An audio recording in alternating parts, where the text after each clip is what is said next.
Yes guys, welcome back to another video. Welcome to the ShootOut channel. I always almost say the George Benson football channel, but that's my channel. And the bloke on the other side of the screen is Eunice. This is our channel.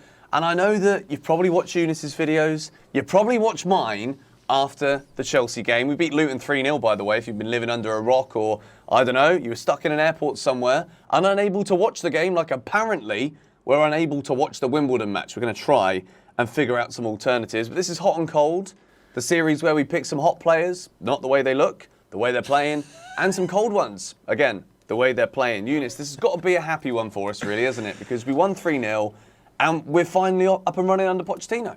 We are. Very happy days. Thank God for a win. And the reverse of what we've seen in the last couple of games where we start off maybe a bit slow, pick up, and then we just collapse.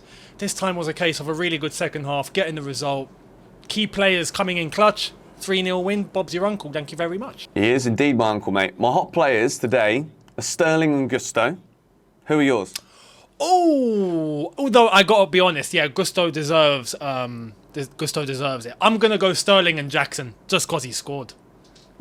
Nice. None of us picked Enzo. No, and he deserves it. He deserves it, yeah. He does.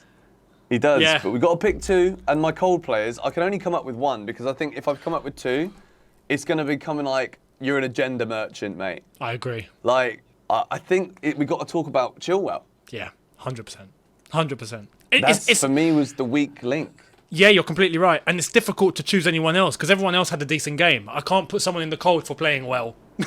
So, I don't know. Yeah. Do we have the exception for this one episode of Hot and Cold where we have only one cold? I think, do you know what? I think it's better that we do that because otherwise we're kind of just like... We're trying to force it. Things up for no reason. Sanchez, yeah, he should have caught that shot that he saved phenomenally well with two hands. All right, he shouldn't have just used one. For that you're in the cold. Dangerous. For that you're in the cold, no. mate. We can't. Surely not. Surely not. Let's start with the hot players, though. Yeah.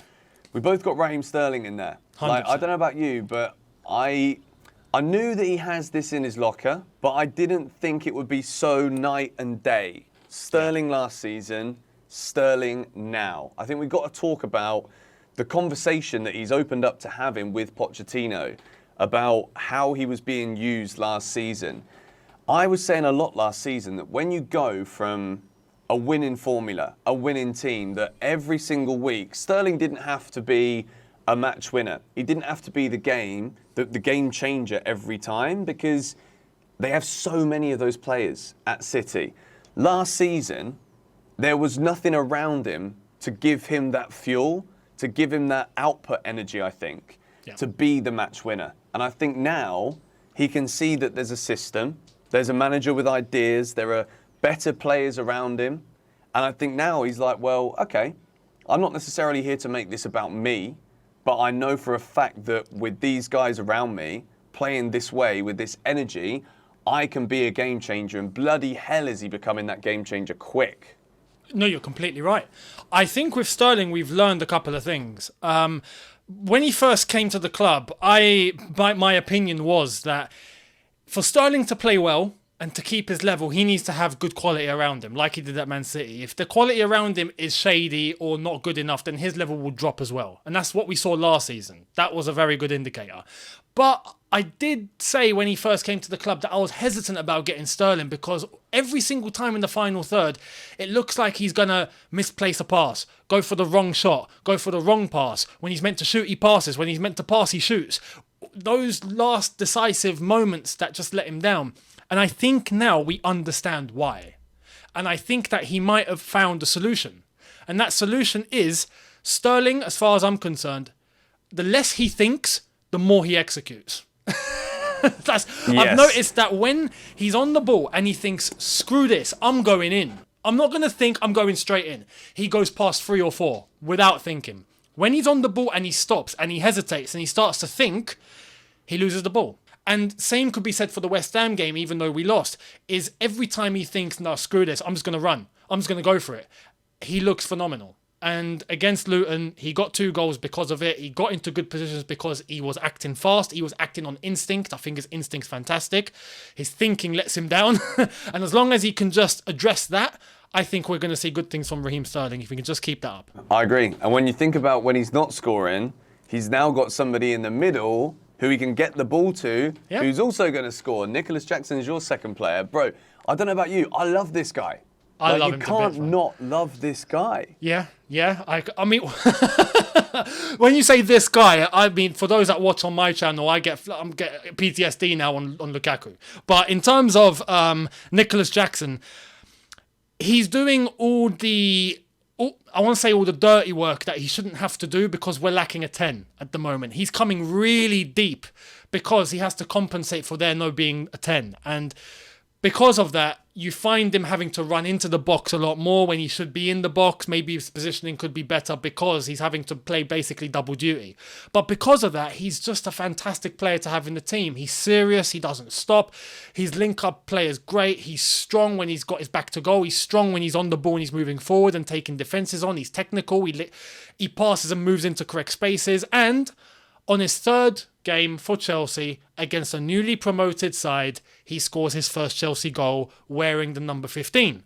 Now that is exactly the same as it was for good old King Didier, where he scored on his third game against a newly promoted side wearing number 15. So I'm hoping we're going to see a very bright future for Nicholas Jackson. Yeah, Pochettino certainly believes so as well. Pochettino's saying that he could go on to become one of the all-time great Premier League strikers. Don't know how much of this is Pochettino just being like, you know what, I'm having a barbecue at my house tomorrow and it's supposed to rain, but I don't care because I've got this geezer up front. I might even invite him to the family BBQ. I think, your manager, you want him to be saying those kind of things. 100%. And when you look at Jackson, he does look like one of these players. He's very confident. When he hears his manager saying, yeah, you know what, you said you wanted to emulate Anelka, Demba Ba, Didier Drogba. I back you to go and do that. I think Poch is saying all the right things here. And I think as fans, we got to enjoy Jackson right now for what he is. When he's, like you said it perfectly, he's doing that work that when we do bring in, hopefully we do, fingers crossed we do, but we've still got players to come back from injury. When there is a creator there who's able to get him the ball sooner in the box so that he doesn't have to be drifting left, drifting deeper all the time because he's got someone looking for him, I think the numbers will go up from Jackson. At the moment, even before he got that goal, difficult to criticise him. Which, again, is a weird one with a striker because last season, again, we've got to bring it back to Havertz because he was the striker last year. Yep. Kai Havertz was not scoring goals, but then he didn't really want to do this dirty work to get others involved. Exactly. Now, you've got a striker who's going to score when he gets the sniff in the box. He's going to do the dirty work, and he's got quality players around him that are going to be able to keep scoring more, like your Sterlings now, turning up and doing that. And there's also new providers in the team. Speaking of Malo bloody Gusto, mate, 20 years of age, 2 assists. What do we have on our hands here with Malo Gusto? Are you surprised that Gusto is showing up so well? Yes and no. Yes, because it's very quick, right? And fair play for someone that's new to the league to have an impact like that. Fantastic, with 2 assists. Looking very comfortable going forward. Really adaptive, coming back and defending. But at the same time, no, not surprised because we knew the sort of cover we had just in case something happened to Reece James, which it has. And when we had pre-season, when we started to see Gusto play, we all were on the same page thinking, you know what, if Gusto's got to play, I think we're covered. And he's showing that. Yeah. He's absolutely showing that. I love how agile and dynamic he is. He can be in multiple places at a very, very quick speed. It's just, he moves and operates very, very quickly. And he knows exactly, he's very direct. He knows exactly what he needs to do and how to execute it. Very direct. I love direct footballers. Gusto's one of them. So fair play to him. His link up with Sterling is quality. There's a nice little chemistry building there.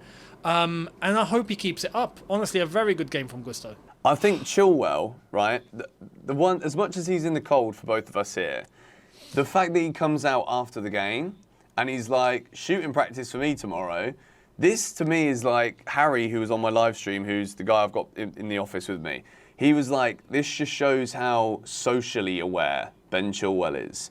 And I think when you come into Chelsea and you're vice captain, and now you're the captain because Reece James is injured, at the end of the day, when Chelsea win 3-0, if you're still going to be a talking point for the wrong reasons, the best thing you can do is take the piss out of yourself a little bit. I agree. And as much as Yep. Chile, like, the reason he's cold for me is because he looked a bit nervous. I thought it's because he was nervous. But maybe it's more just like everyone has their off days, and he could have had a goal or two in the game, and if he'd have scored it, we wouldn't even be worried about the performance. Was there anything performance-wise from Chilwell that stuck out to you other than just that one time when he could have shot or passed to Sterling and he didn't? I'll be honest with you. When that happened, I thought sub him off. Like, if I was a manager, I'd be so tempted. I'd be looking and going, nah, he's coming off for that. I don't care. I don't care if he's got an 8 out of 10 performance here. He's coming off for that. That's a sabotage. You know, I would have been so tempted. Apart from that, it was. I'll come to that in a sec. Apart from that, it was an average game. Like, yeah, he was getting into good positions moving forward. But, yeah, he had the sort of hesitancy about himself. And I don't know if it played in part in terms of what we saw when he missed that shot. It looked like he didn't have any awareness around him, of his surroundings. It looked like he was just clueless at times in terms of when to move, who to pass to, what direction to go in.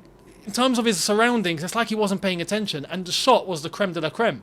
To get to the penalty box and then get past the penalty spot, and you've got no one blocking your shot, and then you don't take the shot, and you decide to pass square to someone that's even further away from the goal than you are. He's done something harder than shoot. I mean, how has he processed that in his head? And I don't get it. For a player of that level, that's why I think, you can't make a mistake like that. You just can't. You shoot. So that's where you think, where's the hesitancy come from? Unbelievable Are we also decision. forgetting that he is a left back? You'd think in other games he would have buried that, or Alonso in that position would have roofed it straight into the net. Do you know what I mean? There's And now Alonso could be going to Man United now. Yeah, we're hearing. Yeah, if they don't go for Cucurella, it could be Alonso. Do you know what? I think when you look at Chile's position and where he's being asked to spend most of his time on the pitch, I kind of want to let him off for this one.